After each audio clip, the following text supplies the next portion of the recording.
کی فوجوں کو ریٹیلیشن مل رہی ہے حماس کی جانب سے, اور دوسرے جو اسلامک گروپ ہیں اور جو وہاں کے عام لوگ ہیں وہ بھی اب مزاحمت کر رہے ہیں, کیونکہ اب اسرائیل ان کے میدان میں داخل ہو گیا, ان کی ٹیریٹری میں آ گیا, اور اب اسرائیل کو جانی نقصان کا سامنا کرنا پڑے گا. اب اگلا پلان اسرائیل کا کیا ہے کہ اس نے مغربی کنارے پر قبضہ بنانا ہے. مغربی کنارہ جس کا اردن کے ساتھ جڑا ہوا ہے, بظاہر مغربی کنارے کا علاقہ بہت بڑا نظر آتا ہے آپ کو نقشے کے اوپر غزہ کی پٹی کے مقابلے میں, لیکن ایکچولی صورتحال یہ نہیں ہے, صورتحال بالکل مختلف ہے. غزہ کی جو مغربی کنارہ ہے وہ 3 حصوں میں تقسیم ہے. ایک حصہ وہ ہے جس پر فلسطینیوں کا کنٹرول ہے, ایک حصہ وہ ہے جس پر فلسطینی رہتے ہیں لیکن وہاں پر اسرائیل سیکیورٹی کرتی ہے, اور ایک حصہ یہ وہ ہے جہاں پر نام کو تو وہ فلسطین ہے لیکن نہ تو وہاں پر فلسطینی رہ سکتے ہیں اور نہ ہی ان کی کوئی وہاں پر انتظامیہ ہے. تو تقریباً 18% علاقہ جو ہے وہ ایسا ہے جو فلسطین کے ڈائریکٹ کنٹرول میں ہے, جہاں پر فلسطین ایڈمنسٹریشن جو ہے, جو فلسطین اتھارٹی جو اس کو کنٹرول کرتی ہے, جس کے محمود عباس صاحب ایک نام نہاد صدر ہیں جو پچھلے پتہ نہیں کتنے عرصے سے وہاں کے صدر چلے آ رہے ہیں. اس کے علاوہ جو 22% علاقہ ہے وہ ایسا ہے جہاں پر فلسطینیوں کو رہنے کی اجازت تو ہے لیکن سیکیورٹی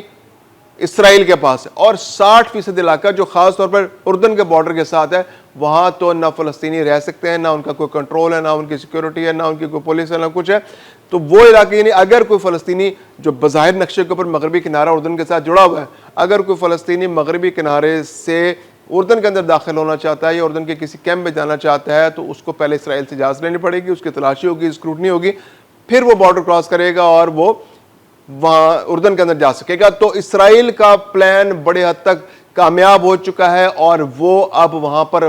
غیر قانونی آباد کاریاں کر رہا ہے. تھوڑا تھوڑا جو 40% علاقہ مغربی کنارے کے اندر فلسطینیوں کے پاس موجود ہے تو وہاں بھی آباد کاریاں ہو رہی ہیں, بہت تیزی سے آباد کاریاں ہو رہی ہیں, نئے نئے ٹاؤنز بن رہے ہیں, نئے نئے گھر بن رہے ہیں, نئے نئے کالونیاں بن رہی ہیں, آباد کاریاں ہو رہی ہیں, اور اس علاقے کو امن کے نام پر ان سے چھینا جا رہا ہے. حماس کو برا کہا جا رہا ہے اور امن کو موقع دے رہے ہیں, اور یہ 150 ممالک بھی اسی سازش کا حصہ ہیں, اور یہ اسرائیل کے اس پلان کی پشت بنائی کر رہے ہیں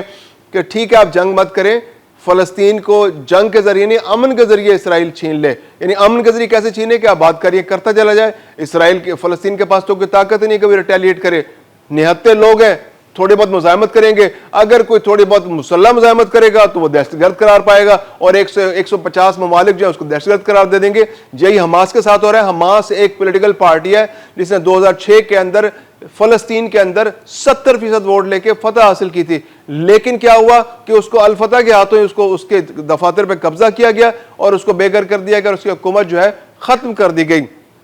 اور اس میں اسرائیل کی پشت بنائی تھی, امریکہ کی پشت بنائی تھی, اور مغربی ممالک کی پشت بنائی تھی, اور بدقسمتی سے کچھ مسلم ممالک کی پشت بنائی بھی اس سارے منصوبے کو حاصل تھی, کیونکہ وہ نہیں چاہتے تھے کہ حماس جو ہے اس خطے کے اندر کوئی حکومت بنائے اور وہ اپنے حق کی بات کرے, کیونکہ اگر وہ حق کی بات کریں گے تو بعض دوسرے عرب ممالک کے اندر بھی اسی نوعیت کی جو تحریکیں جو وہاں موجود ہیں وہ پروان چڑھ سکتی ہیں, اور وہ ان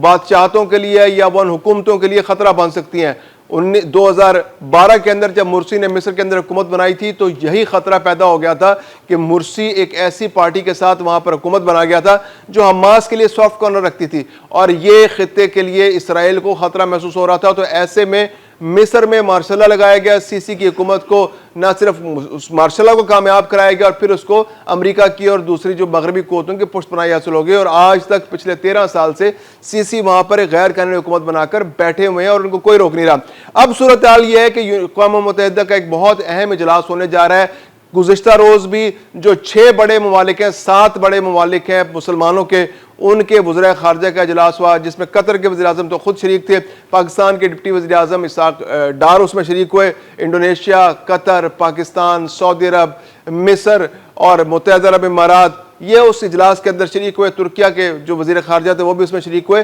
اور وہاں پر ایک بار پھر اسحاق ڈار نے ان کو زور دیا ہے کہ مسلم ممالک کو یکساں موقف اپنانا چاہیے. یکساں موقف کے بغیر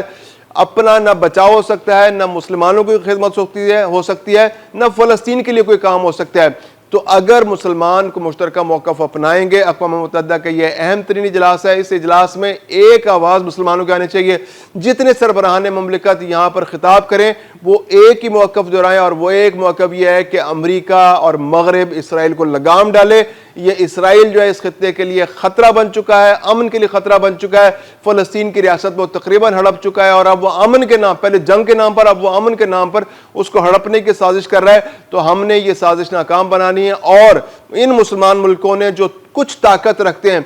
ایک ہو جانا ہے، جڑ جانا ہے، اور جڑ کر اپنی آواز ثابت کرنی ہے، دنیا کے سامنے پیش کرنی ہے۔ جو وزیر اعظم پاکستان اور 6 سربراہان مملکت جو اسلامی ممالک کے ہیں وہ بھی ڈونلڈ ٹرمپ سے ملاقات کرنے جا رہے ہیں، اور وہاں پر بھی بڑا کلیئر میسج اس بار ڈونلڈ ٹرمپ کو دینا ہے کہ آپ جتنی زیادتی کر چکے تھے وہ بہت ہو چکی، اب خدا رہا اس کو بند کر دیں، کیونکہ اب اگر کوئی حملہ ہوا تو اس کا بھرپور جواب دیا جائے گا، بھرپور ریٹیلیشن ہوگی، اور پھر نہ صرف خطے کا امن خطرے میں پڑے گا بلکہ پوری دنیا کا امن خطرے میں پڑے گا، نہ کوئی بچے گا، نہ ادھر سے کوئی بچے گا، نہ مغرب کے اندر کوئی بچ سکے گا، کیونکہ یہ پھر کوئی چھوٹی جنگ نہیں ہوگی، یہ پھر ہر جگہ پھیل جائے گی، کیونکہ ورلڈ وار 1 اور ورلڈ وار 2 جو ہے یورپ نے اور امریکہ نے، مغرب نے لڑی ہیں، ان کو اس بات کا اندازہ ہے کہ کتنی خطرناک جنگیں ہوتی ہیں، اور ورلڈ وار 3 جو ہے اگر خدا نہ خاصہ اسرائیل اس بار حملہ کرتا ہے اور امن کو خطرے میں ڈالتا ہے تو یہ پورے خطے میں پھیل سکتی ہے، یہ ممکن ہے کہ ایک بہت بڑی جنگ بن جائے۔ تو امریکہ کو یہ موقف اب اسلامی ممالک بتانے جا رہے ہیں، اور یہ ایک آواز ہو کر بتائیں گے،